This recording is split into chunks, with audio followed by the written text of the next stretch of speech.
En son temps, personne n'est protégé, dit François Hollande à Paris Match. Vous avez été ministre. Est-ce que le président a raison de mettre ainsi la pression sur son gouvernement? Au bout d'1 an de présidence Hollande, le constat d'échec, il est fait par tous et par tous les Français.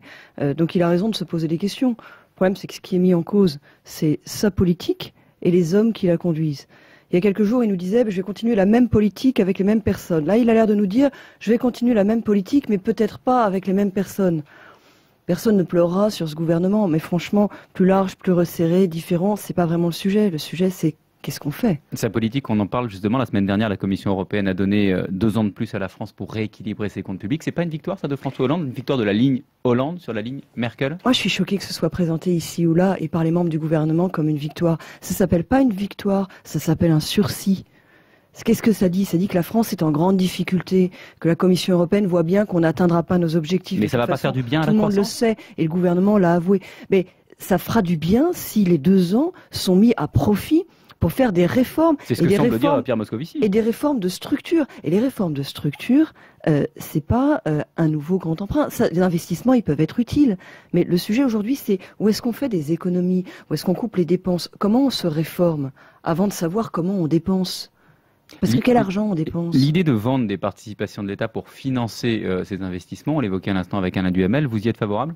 Moi, je suis favorable aux investissements d'avenir. Je l'étais quand Nicolas Sarkozy les a lancés. À l'époque, les socialistes ne les voulaient pas. On parle du financement, l'idée de vendre des participations de l'État pour les financer. Ils reprennent plus ou moins les mêmes objectifs que ceux des investissements d'avenir, sans être très précis, en disant on pourrait les financer par la vente de participations de l'État. Sur le principe, pourquoi pas? Sauf que faut pas que ce soit la fuite en avant, c'est-à-dire la vente des bijoux de famille, parce qu'il n'y a plus rien, parce qu'on a dépensé, parce qu'on a dépensé. Mais attendez, ça fait 1 an qu'on dépense alors qu'on n'a plus d'argent, de manière parfois inconsidérée. Retour en arrière sur la réforme des retraites, retour en arrière sur la réforme des collectivités, on arrête le non-remplacement d'un fonctionnaire sur 2 qui part à la retraite, on embauche 60 000 profs dans l'éducation nationale, tout ça ce sont des nouvelles dépenses depuis 1 an. Et en face, que fait le gouvernement? Faut bien les financer. Donc il met de nouveaux impôts. Et là il nous dit, il n'y a plus d'argent dans la caisse, donc pour financer les nouvelles dépenses, cette fois d'investissement, Dieu merci, mais enfin quand même des nouvelles dépenses, ce coup-ci on va vendre les bijoux de famille. Moi je trouve que c'est inverser les choses.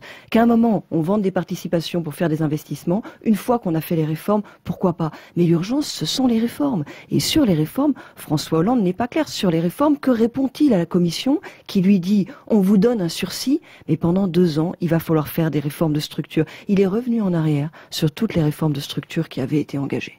Nathalie Kosciusko-Morizet, 1 an de présidence Hollande, c'est aussi 1 an d'opposition pour l'UMP. Jean-François Copé promet à la gauche, je le cite, un printemps des cons. Au-delà de la référence à la polémique autour du syndicat de la magistrature, on voit pas trop ce qu'il faut entendre par là. Un printemps des cons, est-ce que vous êtes à l'aise avec la tonalité de cette opposition? Je trouve que ce matin, je vois les membres du gouvernement qui lancent une polémique sur la formulation que Jean-François Copé a donnée à son position. Est-ce qu'ils n'ont rien de mieux à faire et de plus urgent? L'opposition dénonce le fait que depuis 1 an, François Hollande fait à peu près le contraire de ce qu'il faut faire, dépense toujours plus, fait payer toujours plus d'impôts aux Français, met toujours plus de charges sur les entreprises et qu'il le fait sans écouter les Français. Moi, je veux vous dire, il y a un truc qui m'a beaucoup frappé. Hier, dans le cadre de la campagne parisienne, j'ai lancé une campagne de porte-à-porte. Donc hier, je faisais du porte-à-porte, boulevard Berthier, dans le 17e arrondissement. Eh bien, les Français me parlaient, qui ouvraient leurs portes, me parlaient de sujets qui sont absolument pas ceux qui sont dans les médias et qui sont absolument pas ceux qui sont dans l'agenda du gouvernement. Mais ça, premier sujet. Mais là, je vous parle de ce que dit Jean-François Copé. Précisément, il va pas sur ce terrain-là. Mais c'est ça, me semble-t-il, l'idée derrière cette expression. C'est l'idée qu'il y a plein de Français qui, aujourd'hui, ne sont pas entendus, ont l'impression que c'est pas d'eux qui sont en quelque sorte scotchés sur le mur eux aussi, que c'est pas eux auxquels le gouvernement s'intéresse. Je reprends les thématiques dont parlaient ces Français. Premier sujet, la sécurité, notamment la sécurité de proximité, l'explosion des cambriolages, les problèmes de pickpocket, de sécurité de rue. Deuxième sujet, l'entretien des espaces extérieurs et les conditions d'attribution du logement. Troisième sujet, l'emploi pour les personnes seniors dans des secteurs dont on ne parle pas. Il y avait des personnes qui me disaient, écoutez, nous, on n'est pas concernés par les contrats d'avenir. On a bien compris que les contrats génération, c'était du gadget. Et puis PSA, Petroplus, c'est pas vraiment notre sujet. Comment on fait, nous, passer 55 ans en recherche d'emploi sur les services, alors qu'on sait que les sièges sociaux trouvent la capitale aujourd'hui beaucoup moins attractive? Juste d'un mot, parce que vous évoquiez la sécurité, c'est un thème évidemment qui revient très souvent au Front National. Jean-François Copé... J'accepte pas, pardon, mais j'accepte pas la façon de me poser la question. C'est un thème qui revient très souvent dans les préoccupations des Français et qui concerne tous les politiques. Je vous pose la question. François Fillon et Nicolas Sarkozy sont, dixit François Fillon, irréconciliables sur la question du Front National. Est-ce qu'il en va de même entre vous et Jean-François Copé? Écoutez, en tout cas, ils sont réconciliables sur la question de la sécurité. Donc, pardon, mais je reviens sur la façon de poser la question. La sécurité, c'est un sujet qui concerne tous les Français et qui devrait concerner tous les politiques et qui devrait concerner un peu plus le gouvernement. Concernant le Front National, moi, j'ai dit, et j'ai même, pour que les choses soient très claires, écrit ce que j'en pensais.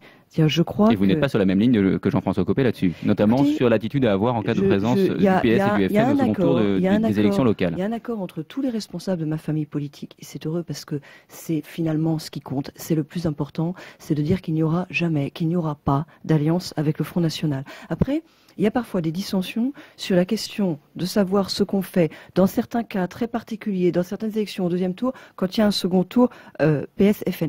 Moi, je crois pas beaucoup aux consignes de vote. Je pense que les gens n'attendent pas nos consignes de vote. Ils attendent qu'on dise ce que nous, on ferait. J'ai dit très clairement ce que je faisais, moi, dans ce genre de cas, parce que je crois pas qu'on puisse les renvoyer les uns et les autres dos à dos.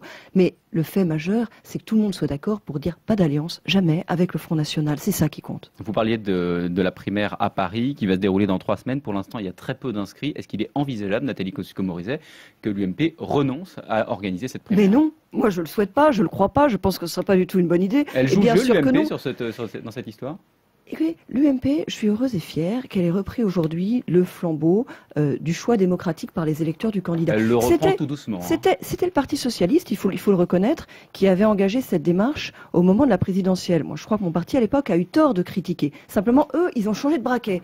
Aujourd'hui, ils font des désignations par des commissions d'investiture ou à Paris, des désignations par le sortant, puisque finalement, c'est le sortant qui choisit son héritière. Eh bien, l'UMP reprend le flambeau de ce que je crois être moderne et démocratique à la fois. Ce sont les électrices et les électeurs parisiens qui choisissent leur candidat pour l'alternance. Il n'y a pas beaucoup d'argent pour s'en retrouver. En 2006, Nicolas Sarkozy, qui était patron de l'UMP, il avait débloqué 300 000 € pour l'organisation de la primaire. Là, il n'y a rien. Bah écoute, je ne pense pas que ça empêchera les uns et les autres de se mobiliser. Ce qui les empêcherait, en revanche, c'est un défaut d'information. Il faut s'inscrire avant le 28 mai sur le site internet primaireparis.fr. Tous les Parisiennes et les Parisiens sont invités à s'inscrire. Il n'y a pas besoin d'être adhérent d'un parti politique ou pas. Tout se passe en ligne sur internet. Entre le 31 mai et le 3 juin, on votera.